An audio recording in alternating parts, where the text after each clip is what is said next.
किसी ने हिम्मत नहीं दिखाई। सारे वहाँ पे नामर्द की तरह मुझे लगता है वो थे जो देख रहे थे इस तरीके से हमले पे हमला वो लोग करे जा रहे थे, तो सब देख रहे थे खड़े हो। खड़ा रहा 2 घंटे तक, लेकिन वो यहाँ से हटा नहीं, वो लेके ही गया उसे। और उसके थोड़ी देर के बाद मेरे घर में खबर आती कैफ को है चाकू चाकू मारेंगे, फौरन भाग के चलो सब। पहले दोस्ती, फिर भरोसा और फिर उसके बाद कत्ल। कत्ल भी ऐसे लड़कों ने किया जो उसके साथ के रहने वाले थे, जिन्हें नाबालिग भी बताया जा रहा है। रोजाना मर्डर होंगे, अगला नंबर किसके बच्चे का हो, किसकी औलाद का हो, किसी को नहीं पता। ये खुलेआम वीडियो बना रहे हैं सोशल मीडिया पे आके कि हमने मर्डर मारे तुम्हारे भाई ने और अब 2-3 दिन बाद बाहर आ जाएगा, तो ऐसे क्या होगा। चाहते लोग थोड़ी सी हिम्मत करते तो शायद आज वो बच्चा हमारे बीच में होता। जिंदगी मौत तो अल्लाह के हाथ में है, लेकिन कोशिश तो करते कम से कम। वो कोशिश भी नहीं करी। पहले दोस्ती, फिर भरोसा और फिर उसके बाद कत्ल। कत्ल भी ऐसे लड़कों ने किया जो उसके साथ के रहने वाले थे, जिन्हें नाबालिग भी बताया जा रहा है। एक नाबालिग को दूसरे नाबालिग आखिर इतनी बुरी तरह से कैसे मार सकते हैं। जिसने भी इस कत्ल जैसी वारदात को देखा उसका कलेजा दहल गया। मैं बात कर रहा हूं दिल्ली के मुस्तफाबाद इलाके की, जिसने पूरे इलाके को दहला दिया, पूरी दिल्ली दहल गई। वो उसे छुरियों से गोद रहे थे, उसे मार रहे थे और आसपास में खड़े हुए लोग तमाशबीन बनकर तमाशा देख रहे थे। किसी शख्स ने उसे बचाने की कोशिश नहीं की थी। जी हां, मैं बात कर रहा हूं मोहम्मद कैफ की। मोहम्मद कैफ जो दिल्ली के मुस्तफाबाद इलाके में रहता है, मैं आज उसी के घर पर पहुंचा हूं। उसके परिजनों से बातचीत करेंगे। काफी लोग यहां पहुंच भी रहे हैं, ढांढस बता रहे हैं। ये वक्त और ये घड़ी कुछ ऐसी ही है। सबसे पहले मैं मोहम्मद कैफ साहब से बात करूंगा। मोहम्मद कैफ यहाँ पहुंचे हैं परिजनों से मिलने के लिए। कैफ साहब बताइए, सबसे पहले मैं आपसे ही बात कर लूं कि जिस तरह की ये वारदात हुई है, नाबालिग बच्चा है, मारने वाले भी नाबालिग बताए जा रहे हैं, छोटी सी दुश्मनी और उसको लेकर इतनी बड़ी वारदात को अंजाम दे दिया गया सरेरा। तो इसके बारे में थोड़ा बताइए कि ये जो वारदात हो रही है ये आखिर क्यों। देखिए साहब, मैं जैसे इनसे आके मिला और मैंने सोशल मीडिया के माध्यम से मैं सारी चीज़ों को मालूम हुआ। इन्होंने जिस तरीके से मुझे बताया है, वो घर से एक लड़का इन्हें लेना है इस लड़के को और इसे ले जाके बाहर एक गली के चौराहे पे जाके 3 लड़कों ने जो है इसे मौत के घाट द्वारा चाकू से वार किया और उसने चिल्लाया वो दर्द के मारे कि मुझे बचाओ बचाओ, आसपास में कोई से बचाने के लिए भी नहीं आया, जैसे उन्होंने मुझे बताया। उसके बाद जैसा मुझे बता रहे हैं कि पुलिस प्रशासन ने इस पे जो है 3 लोगों को जो है अरेस्ट किया है और उन्हें नाबालिग बताया, लेकिन वो नाबालिग नहीं है, सारे जवान हैं। और जो चौथा था जो उसे यहाँ से बुला के ले गया उसको गवाह बना दिया, जबकि गवाह जो है इनके घर में से इनके परिवार वाले में कैमरे में सब कुछ साफ साफ आ रहा है। इनके परिवार वाले से गवाह बनना चाहिए था, लेकिन किस तरीके से केस को ले जाया जा रहा है। बड़ी बात यह है कि कत्ल करते हैं और कत्ल करने के बाद में वो स्टेटस लगाते हाथों हाथ वहीं पर खड़े होकर और छुरी लहराते हुए वहां से निकलते हैं। देखिए, ये दिल्ली की कानून व्यवस्था पे सीधा सीधा सवाल उठ रहा है और धज्जियां उड़ाई जा रही है कानून व्यवस्था की। देश की राजधानी दिल्ली के अंदर अगर इस तरीके से ये 12-12, 15-15 साल के लड़के अपने आप को बताकर जबकि बालिग है और खुलेआम मर्डर करेंगे तो यकीनन यहाँ के लोगों की क्या हालत होगी और इस देश की क्या हालत होगी पूरी दुनिया देख रही है। मैं सिर्फ और सिर्फ इतना कहना चाहूंगा कि दिल्ली का और खासतौर पर मुस्तफाबाद के इलाके के अंदर ये 4थी या 5वीं घटना है। पहले जो है अदीब को, फिर अनस को, अभी सुभान का मर्डर हुआ, अब फिर मोहम्मद कैफ नाम का जो लड़का है इसका मर्डर हुआ। और यहाँ के लोगों को, मुस्तफाबाद के लोगों को एक होना पड़ेगा, क्योंकि पुलिस प्रशासन इन पर कार्रवाई नहीं कर रहा है और यहाँ रोजाना मर्डर होंगे, अगला नंबर किसके बच्चे का हो, किसकी औलाद का हो, किसी को नहीं पता। ये खुलेआम वीडियो बना रहे हैं सोशल मीडिया पे आके कि हमने मर्डर मारे तुम्हारे भाई ने और अब 2-3 दिन बाद बाहर आ जाएगा, तो ऐसे क्या होगा। ये तो कानूनी व्यवस्था पे सीधा सीधा जो है बस में जबान गंदी हुई है, पूरा खिलवाड़ कर रहे हैं, पूरा माहौल खराब जितना हो रहा है यहाँ के लोगों का रहना दुश्वार हो रखा है। अब देखिए, माँ कल परसों से रो रही है, इतना बाप के पास बैठो, इनका दर्द मैं यकीनन आया हूँ चला जाऊंगा, लेकिन जिस माँ का लाल गया है ये सिर्फ उसे पता होगी और उसके दिल पे बीतेगी। लेकिन जिन लोगों ने क्या, जर्रा बराबर पछतावा नहीं है। और जैसे मुझे बता रही है कि पुलिस प्रशासन ये बोल रहा है हमें जो करना था हमने कर दिया, अब जो करना है तुम खुद करो। बताओ, ये कोई पुलिस प्रशासन का काम है? पूरा इन्हें आश्वासन देना चाहिए था, इनके सारी जो कार्रवाई में पूरा सहयोग करना चाहिए था। लोग वीडियो बना रहे हैं, वो खुद कह रहा है कि हम बाहर आ जाएंगे। इन्होंने बताया, जैसे मैंने तुम्हें पहले बताया कि बच्चे नाबालिग हैं, जो पुलिस बता रही है, लेकिन ये कह रहे हैं कि वो सारे बालिग हैं। मैं उनके पिता से बातचीत कर लूँ थोड़ा। आप पुलिस की कार्रवाई से संतुष्ट हैं? जी, मैं बिल्कुल संतुष्ट नहीं हूँ पुलिस की कार्रवाई से। पुलिस अभी तक कोई कार्रवाई नहीं करी। पुलिस ने 3 आरोपियों को पकड़ लिया गया है। 4 बंदे थे, जिसमें से 3 आरोपियों को पकड़ के ये कह रहे हैं हमने जेल पहुंचा दिया है। हमने तो देखा नहीं जेल का क्या हुआ। चौथे को छोड़ दिया है उन्होंने, चौथे को ये गवाह बना लिया उन्होंने, कह रहे ये गवाही देगा। चौथे को छोड़ रखा है उन्होंने और चौथा ही जो है मेरे बच्चे को घर से ले जाने वाला है। 2 घंटे इसका नाम के उसने वेट करा मेरे बच्चे के लिए और जब मेरा बच्चा आया नहीं तो वो आधे घंटे के लिए उतरता है और सीधा वहाँ जाता है बाबू हलवाई की तरफ और वहाँ से फ़ोन करता हुआ, बात करता हुआ फिर आता है मेरे घर में, फिर आके इसका नाम क्या आधा घंटा खड़ा रहता है, फिर जबरदस्ती उसे कहता है आजा केप।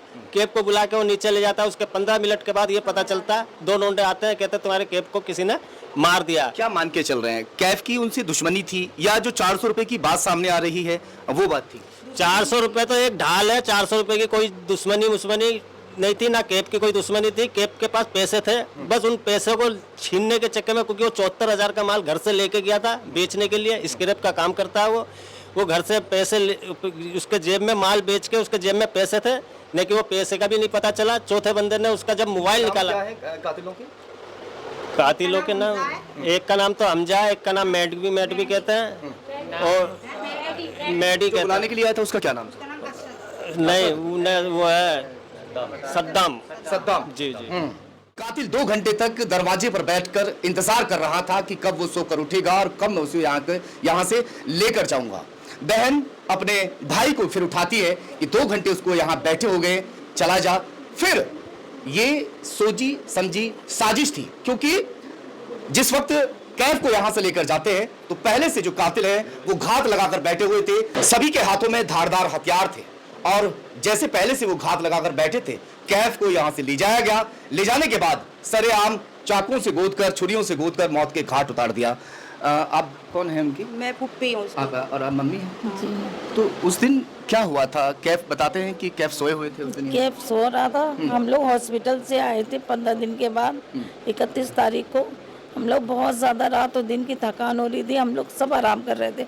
उस दिन हम लोग 2 बजे उठे थे सो करके। 3 तारीख को सुबह 2 बजे उठे तो कैफ भी सोया हुआ था। हम लोग चाय नाश्ता कर रहे थे। एक लड़का आता है, कहता है कि कैफ को बाहर भेज दो, मुझे कुछ काम है। उसको मेरी लड़की ने उठाया। वो कहने लगा अभी मैं नहीं जा रहा, मेरी तबीयत नहीं ठीक है। कहने लगे, इसने कहा लड़की ने मेरी कि भैया वो अभी नहीं आएगा, कह रहा मैं बाद में आ जाऊँगा। कह रहा बाजी उन्हें भेज दो, मेरा मोबाइल डाला है, मेरा मोबाइल वो करे। बस इतनी बात हुई है। वो कुंडी लगा करके अंदर आ गए, लेकिन वो लड़का यहीं खड़ा रहा। फिर वो बात करते हुए नीचे गया, आगे गली में गया, वहाँ से बात करता हुआ आया, नीचे खड़ा रहा 2 घंटे तक, लेकिन वो यहाँ से हटा नहीं। वो लेके ही गया उसे। और उसके थोड़ी देर के बाद मेरे घर में खबर आती कैफ को है चाकू मारेंगे, फौरन भाग के चलो सब लोग। बस तब गए तो वही लड़का हॉस्पिटल लेके चला गया, पता नहीं रास्ते में दम था तो और उसका दम निकाल दिया, क्या करा। वही लड़का जो बुलाकर लेकर, हाँ वही लड़का हॉस्पिटल ले गया। फिर उसके जेब में वो पैसे नहीं, मोबाइल पुलिस वालों को दे रहा, कह रहा मेरे को तो धक्का दे दिया था। क्या लगता है जो लड़का सद्दाम नाम है ना, जो लेकर गया था बुलाकर, वो शामिल है? हाँ वो शामिल है, वो मिला हुआ है। वीडियो किसने बनाई थी वहाँ पर? वीडियो जो बनाई थी वो लड़का भी नहीं मिल रहा। समझ लो सद्दाम को लेके 2 लड़के बाहर है। जिस वक्त कैफ को वहां छुरियों से गोदा जा रहा था तो एक उन्हीं में से एक शख्स वीडियो बना रहा था, और वीडियो बनाने के बाद में अपना स्टेटस वहां पर लगाया जाता है, वहीं पर खड़े होकर जहां वारदात को अंजाम दिया गया कि हमने एक मर्डर मार दिया है। मर्डर मारने के बाद में 302 पक्की है ऐसा भी बोल रहा है, और जेल से 2-4 दिन में आ जाऊंगा। फिर वो एक बात और कहता है कि आप भाइयों का सपोर्ट चाहिए। वो आखिर किसका सपोर्ट चाह रहा था? वो आखिर वीडियो क्यों बना रहे थे? जबकि जो कातिल है छुपने की कोशिश करते हैं जब कत्ल जैसी वारदात को अंजाम दिया जाता है, मगर जो कातिल है वो अपनी वीडियो खुद बना रहे थे, वो अपने स्टेटस खुद लगा रहे थे कि हमने मर्डर कर दिया है, मर्डर मार दिया है। कानून को सख्त होना होगा। जिस तरह से इस तरह के जो लोग हैं, चाहे नाबालिग हो या बालिग हो, अगर ऐसी वारदात को अंजाम दे रहे हैं और वीडियो सोशल मीडिया पर डाल रहे हैं, में बड़ा सवाल है वो किसको वीडियो दिखाना चाहते थे, वो किसको स्टेटस लगाकर दिखा रहे थे। या तो वो खुद फेमस होना चाह रहे थे या फिर इस कत्ल जैसी वारदात के पीछे बड़ा हाथ हो सकता है। चलिए मैं थोड़ा सा, आप कौन है उनके? मैं लड़के का फुप्पा हूँ। हाँ, क्या कहना चाहते हैं बताइए। मैं ये कहना चाहता हूँ यहाँ जितना ये कैफ है, इनके अंदर जितना नशा चल रहा है, ये लड़के सारे 90% वहीं से ही बिगड़ रहे हैं। बच्चे सारे ये रात भर खुले रहते हैं, तमाम इन पे जमघट लगा होता है, कोई कहने सुनने वाला नहीं है। प्रशासन के ऊपर तो ये बिल्कुल इन्होंने खुला वो कर रखा है, कुछ नहीं फाड़ सकता प्रशासन इनका। प्रशासन खुला मुंह चढ़ा रहे हैं। अरे हमारे बच्चों को खुले आम सबके बीच में मार दिया गया, कोई ना पूछ रहा, ना देख रहा, ना उसे बचा रहा है। बहन कौन सी है? ये है बहन। बहन कहाँ है? थोड़ा उन जिसने उठा के भेजा था भाई, बुला लो थोड़ा। जो दोस्त है वो 2 घंटे से यहाँ पर बैठा हुआ है, लगातार वो खुद को कोस रही है कि आखिर मैंने अपने भाई को उठाकर उसके साथ क्यों भेज दिया था, मैं उसके ऊपर क्यों तरस खा गई कि वो 2 घंटे से यहाँ इंतजार कर रहा है। आपका भाई है जी? आपका क्या नाम है? गजब। क्या हुआ था उस दिन, थोड़ा बताएं। एक लड़का आया था, क्या नाम है उसका? सद्दाम नाम है उसका भी, बट मैं उस टाइम घबरा ज़्यादा गई थी ना, तो समझ नहीं पाई थी वो सद्दाम है या कौन है। तो बाद में अभी जब ध्यान दिया अच्छे से, फोटो वगैरह उसमें देखा कैमरे में, तो ये तो वही था जो खड़ा हुआ था। उसने बोला मुझसे, बाजी मेरा मोबाइल मतलब ख़राब हो गया है, कैफ ने कहीं मोबाइल डाला है, मुझे मोबाइल कहीं जाना है, मुझे मोबाइल दिलवा दो जल्दी। मैंने कहा ठीक है, कैब से बोला मैंने, तुमने किसी का मोबाइल डाला क्या? कह रहा नहीं, वो सो गया दोबारा। फिर उसके बाद थोड़ी देर के बाद कह रहा बाजी मुझे कहीं जाना आएगा, दे दो। तो फिर गुस्से में मैंने कहा तुमने मोबाइल किसी का डाला ही क्यों, जा दिला कर ला मोबाइल, जब डाला है तो अपनी जिम्मेदारी पे लेकर आ। ठीक है, वो गया, फिर वो वापसी नहीं आया। और जो मैं अभी हमने कल ही कैमरे में चेक करा ना, ये काम पुलिस वालों का होता है, ठीक है, बट ये कैमरे हमने नीचे के खुद नहीं चेक करे थे, क्योंकि हमें पता लगाना था मैंने भाई का और कौन में है, क्योंकि उन्होंने 3 लोग करे हैं। चौथे का मैंने उनसे बोला भी था पुलिस वालों से, सर ये चौथा बंदा कौन है जिसने वीडियो बनाई है। उन्होंने ये बोला देखो जिसने गवाही 3 की दी तो हम 3 ही लिखेंगे, हम उसके नीचे उसके ऊपर हम नहीं जा सकते। तो हमने कहा ठीक है कोई बात नहीं। तो हमने चेक करा तो वो तो सद्दाम ही था, और बाकायदा वो फ़ोन से बात कर रहा है, रख रहा है, फिर फ़ोन से बात कर रहा है, रख रहा है। फिर वो तो, मतलब पूरा गली गया वहाँ बाबू हलवाई तक, फिर वहाँ से आया, फिर बेटा फिर मेरे घर पे आया, फिर 15-20 मिनट वो दिखा खड़े हुए, फिर वहाँ से मेरे भाई को लेके माल लेके और उसके साथ ये गया है। क्या लगता है आपको, ये शामिल हो सकता है? शक मेरा यही जा रहा है, क्योंकि इसके ले जाते ही उसके बाद तो 15 मिनट के बाद खबर आती मेरे पास, उसके ऐसा उसको वो चाकू में मार दी किसी लड़के ने, और सद्दाम नाम का एक लड़का है वो हॉस्पिटल लेके गया है। क्या चाहते हैं आप, क्या होना चाहिए? इंसाफ चाहिए मुझे सर। मैं जब उसकी वीडियो देख रही हूँ ना, बहुत तकलीफ हो रही है। अभी मैं अर्बन अस्पताल से भी आ रही हूँ, कई लोगों ने मुझे वहाँ पकड़ लिया कि तुम तो वही हो उसकी बहन। मैंने कहा हाँ। जब वहाँ लोग, जब उसे वो कातिल मार रहे थे, किसी ने बचाने की कोशिश की? कोई नहीं बचाया। कितनी पब्लिक है, उन लोगों ने, जिन लड़कों ने वीडियो बनाई है, सारी वीडियो में सब मुल्ला जी भी आ रहे हैं, जा रहे हैं, सब यूँ देखते हुए ऐसे जा रहे हैं, पर किसी ने नहीं बचाया। बस एक बंदे ने कनस्टर मार के फेंका, जब वो लोग गए। काश अगर वो चीज़ पहले हो जाती तो उसकी जान बच जाती, जबकि वहाँ पे लोहे का भी काम, इतना सारा काम है, लोहा गलाने का। उसका अगर एक लोहा गला हुआ भी फेंकते हैं ना, वो उनके जाके चिपकता, वो वैसे भाग जाते हैं। यानी किसी ने बचाने की कोई नहीं, हिम्मत नहीं दिखाई। सारे वहाँ पे नामर्द की तरह मुझे लगता है वो थे, जो देख रहे थे इस तरीके से हमले पे हमला वो लोग करे जा रहे थे, सब देख रहे थे खड़े होकर। जो लोग जो पकड़े गए हैं बता रहे हैं कि वो नाबालिग हैं, बच्चे हैं अभी, जिन्होंने, देखो मेरा भाई भी 19 साल का है, और उसकी उम्र के ही वो लड़के भी दिख रहे हैं, तो मैं कैसे मालूम वो नाबालिग है या बालिग है? मुझे बालिग तो लग ही नहीं रहा है, नाबालिग ही लग रहे हैं वो बच्चे। घर पे बुलडोजर चले या उनका एनकाउंटर होए, क्योंकि जब योगी जी ने तरुण का जो मैटर हुआ था तो उनका एनकाउंटर हो गया फिलहाल में, उनके घर पे बुलडोजर भी चला, उन्हें इंसाफ मिला बहुत जल्दी। ऐसी मैं चाह रही हूँ हमारा लंबा केस ना खींचे, हमें भी इंसाफ चाहिए, फटाफट चाहिए, उन्हें एनकाउंटर हो जाए, और उसके बाद या उनका जो घर है उसमें वो चल जाए बुलडोजर, ताकि उन्हें इस चीज़ का पता लगना चाहिए। ये हमने एक के साथ करा तो दूसरे के साथ करने से पहले 10 बार सोचे। अगर उन्हें सजा मिल के वो बाहर आ गए ना, वो किसी के साथ भी फिर कर सकते हैं, क्योंकि उन्होंने खुला वीडियो अपलोड करी है, तो दोबारा भी कर सकते हैं, क्योंकि उन्हें लगेगा पुलिस तो, हम जाते हैं अंदर जाते हैं, फिर थोड़ी देर फिर बाहर आ जाते हैं, किसी का कुछ नहीं जा रहा, उनका हिवाव खुलता चला जाएगा। ऐसे क्या कहना चाहेंगे आप? मैं भी यही, जो मेरी बेटी कह रही है, यही मेरा भी कहना है। एनकाउंटर होना चाहिए उन लोगों का, और बिल्डोजर चलना चाहिए। जब एक जगह इंसाफ हो रहा है और एक जगह नहीं हो रहा, तो ऐसा क्यों? यहाँ भी वही चीज़ होनी चाहिए, इंसाफ वाली बात। और सरकार तो डबल इंजन की एक ही है ना, यूपी में भी सरकार इन्हीं की है और केंद्र में भी सरकार इन्हीं की है, राज्य में भी सरकार इन्हीं की है। तो यहाँ कानून अलग क्यों? यहाँ भी तो वही कानून होना चाहिए जो यूपी में है, घर पे बुलडोजर चले और मुलजिम का इनकाउंटर हो, जब भी तो तसल्ली मिलेगी। जो बच्चों को पाल पोस के बड़ा कर रहे हैं और ये खुलेआम कत्ल कर दे रहे हैं, हमें कैसे सबर आएगा? ये तो बता दीजिए सर, उन्हें रिमांड में लो। रिमांड में बिल्कुल पुलिस वालों ने नहीं लिया, उन्हें रिमांड में लो और वो खुद बताएंगे ऐसा क्या है और उनके पीछे कौन है। और वो जो जितने और 2 गए ना इधर से फिर रहे हैं आवारों की तरह, वो भी उन्हीं के साथ है, उन्हें रिमांड में लो जरूर। पुलिस कुछ भी नहीं कर रही। पुलिस जिनको नाबालिग बताया जा रहा है वो कितने खतरनाक कातिल होंगे, जो कत्ल जैसी वारदात को अंजाम देने के बाद में उनके चेहरे पर शिकन तक नहीं थी। कैफ साहब, थोड़ी सी और मैं आपसे बात करना चाहूँगा। ये जिस तरह से हुआ तो बहुत ही गलत है। क्या जिस तरह इनको उठा के जेल में भेज दिया गया, सोशल मीडिया पर ऐसी वीडियो डाल रहे हैं, तो क्या ऐसे लोगों का एनकाउंटर नहीं होना चाहिए? बिल्कुल होना चाहिए, और ना होने का तो कोई सवाल ही नहीं पैदा होता। मैं कह रहा हूँ अगर एक एनकाउंटर होगा 10 बच्चों की जान बच जाएगी। बिल्कुल। मैं यहाँ भी बैठा हुआ था, मैं उस बच्चे का फोटो नहीं दिखाना चाहता तुम्हें। उस बच्चा मेरे से ये कह रहा है कि भैया अगर ये कल को जेल में से आ गए तो कल को मुझे मार सकते हैं। मतलब यहाँ के एरिया में बच्चों में इतना खौफ हो गया है लड़कों में कि हमें ये नहीं पता हमारा कौन सा दिन आखिरी हो, क्योंकि इन लड़कों ने जो स्मैक चरस गांजा खा कर ये तिंगे पड़े हैं, ये कब किसको मार दे और कब किसको टपका दे कोई भरोसा नहीं किसी को। यहाँ कोई मुस्तफाबाद यहाँ पूरे एरिया में कोई भी लड़का इतना अपने आप को सेफ नहीं मान रहा है, क्योंकि पिछले 1 महीने के अंदर 4 से 5 साथ जो इन्होंने मर्डर मार दिया। और मानेगा भी कैसे?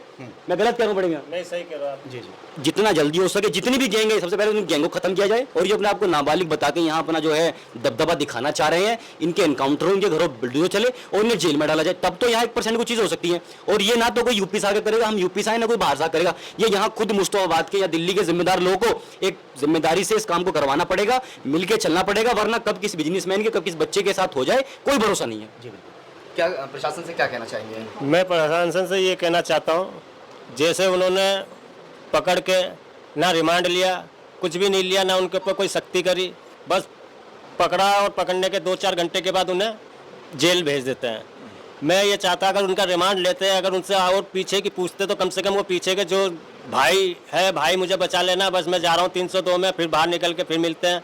तो मैं ये चाह रहा हूँ ये भाई भी सब सामने आ जाते हैं। अगर पुलिस वाले अगर थोड़ी सी सख्ती दिखाते उन बच्चों के साथ उन्होंने सख्ती दिखलाई नहीं है। क्या पता उस भाई ने पुलिस वालों को कुछ खिला दिया हो, जो पुलिस वालों का मुंह बंद कर गया, उन्हें नाबालिग कह के इसका नाम के बच्चे जेल में डाल दिया जबकि वो बालिग है। मैं ये चाहता हूँ पुलिस वालों को थोड़ी सख्ती दिखानी है, उनको अंदर से ला के उनका रिमांड ले और रिमांड लेके वो सब चीज़ पूछे। और जब तक एक इनकाउंटर नहीं होगा, जब तक ये दहशत यहाँ से ख़त्म नहीं होगी। और जब ये इनकाउंटर एक कर देंगे तो ये पूरा मुस्तफाबाद सुधर जाएगा, पूरी दिल्ली में सुधार आ जाएगी। नहीं तो ये कभी किसी का बलात्कार होगा, किसी का मर्डर होगा, किसी के साथ जिनाखानी होगा, कुछ ना कुछ ये होता रहेगा। ये दिल्ली का माहौल बिल्कुल खराब हो जाएगा। यही यहाँ के नेता प्रधानों को, यहाँ के राष्ट्रपति, सबको इसका नाम के इस चीज़ का सोचना है और समझना है। बिल्कुल, बात बिल्कुल सही है। जिसका लाल चला जाए वही समझ सकता है इस दर्द को। इस घर के अंदर मातम का माहौल है। अब सिर्फ हम लोग ढांढस ही बंधा सकते हैं। अब देखेंगे कि इसमें पुलिस आगे भी कुछ कार्रवाई करेगी या फिर ये जो मामला यहीं पर समेट कर रह जाएगा। मुशाहिद भाई भी यहाँ पर पहुंचे हैं, थोड़ा उनसे बातचीत कर लें। मुशाहिद भाई बताइए थोड़ा सा, जिस तरह से कैफ की हत्या कर दी गई सरेआम, बाजार में काफ़ी लोग वहाँ मौजूद थे जिस वक्त उसको मारा जा रहा था, मगर किसी ने बचाने तक की कोशिश नहीं की, क्या कहेंगे इसको लेकर? लोगों की ना, हमने तो सुना था क़यामत आएगी, मुझे लगता है क़यामत शुरू हो गई। क़यामत के जो आसार वो शुरू हो गए हैं। नफ्सा नफ्सी का आलम शुरू हो गया है। कोई किसी का नहीं है। जो मर रहा है वही अपना देखता रहेगा। किसी घर में आग लग रही है, कोई आपको बुझाने वाला नहीं आएगा। मैंने वीडियो देखी, बेहद अफसोस मुझे लगा, बहुत ही अफसोस कि पूरा बाजार भरा हुआ था। उस पूरे बाजार में एक नाबालिग बच्चे को किस तरह से मारा गया, नाबालिग था या बालिग था, किस तरह से मारा गया और चाकू छुरी से मारा गया। और उसके बाद में वाहवाही के लिए वीडियो डाली गई कि हमने मर्डर कर दिया, हम तो ऐसे करते हैं। तो अगर चाहते लोग थोड़ी सी हिम्मत करते तो शायद आज वो बच्चा हमारे बीच में होता। ज़िंदगी मौत तो अल्लाह के हाथ में है, लेकिन कोशिश तो करते कम से कम। वो कोशिश भी नहीं करी, मरता रहा बच्चा, चाकू लगते रहे, डरते, क्योंकि हम बुज़दिल हो गए हैं, हमारी कौम बुज़दिल हो गई है। जब बुज़दिल कौम हो जाएगी ना तो फिर ऐसे ही काम होगा, घर उजड़ते रहेंगे, मरते रहेंगे। तो भाई अल्लाह के वास्ते लोग, इसके बाद एक दिल्ली के अंदर कई वैसी वारदात हो चुकी हैं, कई लड़कों को मार दिया गया है और सरेआम मार देते हैं। तो दिल्ली में जिस तरह से ये कत्ल जैसी वारदात बढ़ रही हैं, कानून व्यवस्था को लेकर क्या कहेंगे? साहब, मैं तो मुंबई में, हम देखते थे, फिल्मों में देखते थे कि मुंबई में गैंगवार चलता है, लेकिन सच में मुझे दहशत लगती है कि दिल्ली जैसे सेफ सिटी में, राजधानी में इस तरह का गैंगवार, वो भी छोटे छोटे बच्चे चला रहे हैं। 18 साल के, 17 साल के बच्चे, सिर्फ इसलिए कि वो वायरल हो जाएं, वो इंस्टाग्राम पे वायरल हो जाएं, सोशल मीडिया वायरल हो जाएं, लोग उनके नाम का खौफ रखें। तो ये तो मैंने देखने था, मुंबई में देखा था, मैंने सुना था, लेकिन यहाँ देखने को मिल रहा है तो सवाल निशान तो है। फिल्मों में देखने के लिए मिलता था जो सरेआम हम ये सब। जी, आज ये देखने को मिल रहा है। दिल्ली तो सबसे सेफेस्ट सिटी है, राजधानी में काम हो रहा है तो फिर कहाँ पे? अच्छा, आप जैसे यहाँ पहुँचे हैं, कोई किसी तरह की मदद भी? अभी मैंने हमारी संस्था है MRD जिंदगी फाउंडेशन, उनकी तरफ से अभी 25,000 रुपये इनको आर्थिक सहायता के लिए दिए हैं। बहुत बड़ी रकम तो नहीं है, एक छोटी सी एक रकम है। ये हो सकता है 1-1.5 महीना इनके काम आ जाए और इनका आगे भी इंशाल्लाह कोशिश करूंगा मैं इस फैमिली को सपोर्ट करने की। ये एड्रेस क्या है इनके घर का, अगर कोई यहाँ के मदद करना चाहे? और आप अपने चैनल पे भी डालेंगे इनका? मुस्तफ़ाबाद में कौन सी तो बताएंगे, किस जगह है आप बताइए, वाले साहब आए। ये मुस्तफ़ाबाद में कौन सी गली है? ये 23 नंबर गली है। हाँ। 33 फुटा रोड, 23 नंबर गली, अकबर मस्जिद के सामने। ये थोड़ा सा अकबरी मस्जिद से थोड़ा सा ये बात में चलने के बाद ये चौथा फ्लोर है। मोहम्मद निजाम। ठीक है। तो जैसे आप अपना इनका QR कोड भी लगाएंगे, इनका नंबर, अकाउंट नंबर इनका अभी खुला नहीं है। मैंने अभी इनके नाम से, इनके आधार के हिसाब से मैंने इनको चेक दिया है, तो कल या परसों इनका अकाउंट खुल जाएगा। जैसे ये मुझे अपना अकाउंट नंबर देंगे 1-2 दिन में, जितनी जल्दी मुझे दे देंगे इतनी जल्दी बेहतर रहेगा। तो इनका अकाउंट नंबर मैं फिर वो अपनी वीडियो पर डाल दूंगा, तो जो भी डायरेक्ट मदद करना चाहते हैं 100, 200, 500 रुपये वो डायरेक्ट इनके अकाउंट में डाल सकते हैं। ये मदद की बात इसलिए भी कही जा रही है, जिस मकान के अंदर कैफ का परिवार रहता है वो मकान किराए का मकान है जो मोहम्मद कैफ, जिसकी उम्र लगभग 21 साल थी, वही इस घर में कमाने वाला था। जो पिता हैं वो बुजुर्ग हैं और बाकी जो भाई बहन हैं वो अभी छोटे हैं। लंबी लड़ाई है जिसमें आपको सभी को साथ देना है, तो ज़्यादा से ज़्यादा मदद करने की कोशिश भी करें। ये वही जगह है जहाँ पर मोहम्मद कैफ को छुरियों से गोदा जा रहा था। यहाँ पर मोहम्मद कैफ को छुरियाँ मारी जा रही थी और पीछे मैं दिखा दूँ कि किस तरह से यहाँ पर बाजार भरा हुआ रहता है, कैसे मार्केट यहाँ हर वक्त चलता रहता है। रात की दिल्ली रात भर चलती है तो दिन में भी इसी तरह से चलती है। और जो समय था वो सोने का समय नहीं था, 3 से 4 बजे के समथिंग का समय रहा होगा। और जिस भाई ने बचाने की कोशिश की थी वो यही है। भैया थोड़ा सा आ जाएंगे। क्या नाम है आपका? नाम बताओ, बता दो। दानिश नाम है मेरा। दानिश, उस दिन क्या देखा था आपने? आपने तो कनस्तर मार के बता रहे कि बचाने की भी कोशिश की थी उस दौरान, क्या देखा था? बस क्या देखा था, उस लड़के के बस छुरी मारते हुए देखा हमने तो बस। जी। कितने लोग थे इसमें? 3-4 जने थे। 3-4 जने। उनमें से एक लड़का बता रहे हैं कि वीडियो भी बना रहा था और वीडियो बना रहा था उनके साथ, डाली भी उसने वीडियो डाली भी। हाँ। तो ये पहले से यहाँ घात लगाए हुए थे या भागते दौड़ते आए थे? भगते हुए आए थे, वो लड़का भाग रहा था उधर को। अच्छा। तो उसे धक्का दे दिया, वो साइकिल के अंदर उसका पैर फंस गया। साइकिल यहाँ पर? हाँ, साइकिल खड़ी हुई थी, वो चाय वाय पीने आए हुए थे। अच्छा। बड़े मियाँ, तो उसका पैर फंस गया। तो हम तो ये सोच रहे थे क्या पता यार दोस्त में मजाक कर रहे होंगे। तो जितने में देखा तो उसके छुरी मारने लगे। फिर आपने क्या किया था? मैंने भाग जा, मैं वो उसके बच्चे की जान बच जावे। मैंने कनस्तर मेरे हाथ में आया था, मैं भी ओपलेस हो गया था। मैं क्या करूं, उनके हाथ में छुरी थी। कभी जब भी मैंने अल्लाह का नाम लेकर मैं भागा भी हूँ वीडियो में, कनस्तर मारा फेंक के, जब भगे हैं वो। एक जना इधर भगा है, 2 जने सीधे भगे हैं। वो भगते हुए देखा हमने, उनका छुरी मार के एकदम जैसे मैंने कनस्तर मारा, वो 2 इधर भगे, एक इधर भगा। हाँ, जिस तरह से बचाने की कोशिश की गई मगर वो नाकाम कोशिश रही, तो यहाँ उसको मारा जा रहा था। मैं फिर से एक बार दिखा दूं कि किस तरह से यहाँ आवागमन रहता है लोगों का, किस तरह से भीड़ भाड़ का माहौल रहता है। 4 कदम की दूरी पर अगर मैं चलकर दिखाऊं आपको तो इस तरह से भीड़ रहती है। ये देखिए, बाजार भी लगता है, भीड़ भाड़ का माहौल रहता है। सभी अगर थोड़ी सी भी लोग हिम्मत कर लेते तो शायद जो मोहम्मद कैफ है वो अपने माता पिता के साथ होता, अपने भाई बहन के साथ होता, मगर उस वक्त किसी ने भी हिम्मत नहीं दिखाई। एक शख्स यहाँ खड़ा हुआ है, वीडियो में दिखाई दे रहा है। उस वीडियो में साफ देखा जा सकता है कि लोग यहाँ से गुजर रहे हैं मगर कैफ को बचाने की किसी ने भी कोई कोशिश नहीं की। ये कत्ल हो गया एक बच्चे का, उस बच्चे को किसी ने बचाने तक की कोशिश नहीं की। क्या कहना चाहेंगे ऐसे लोगों के लिए? गलत हुआ उसके साथ, जो भी हुआ है। हाँ, गलत हुआ। तो यहाँ के दुकानदार हैं, चाहते तो बचा लेते, बचाना चाहते तो बचा लेते, उनको सब वीडियो बना लेते उसकी। अगर चाहते थे बचा लेते उसको। सब ने तमाशा देखा बच्चे का। एक भाई उसका सीवर में होकर मर गया था और एक भाई उसका ऐसे मार दिया उसको। हाँ, एक इसमें गड्ढे में करके मार दिया। अच्छा, एक भाई और खत्म हो गया। हाँ, वो सीवर में खुद थे, सीवर उसमें मार दिया उसको, मर गया वो खुद ही। तो ये जैसे मार रहे थे सरेआम या चाकू छुरी उस पे मार रहे थे? नहीं, यहाँ पर आप तो नहीं थे, मगर लोगों को बचाना चाहिए था। हाँ, ये गलत करा ही है, इसको इंसाफ चाहिए, ये गलत करा। बच्चे तो सभी के सामने हैं मगर हिमाकत और हिम्मत दिखाने का काम हर इंसान नहीं कर सकता। जो कैफ के साथ हुआ वो किसी और के साथ ना हो। कड़ी से कड़ी सजा उन लोगों को मिलनी चाहिए जिन्होंने भी कैफ की हत्या की है।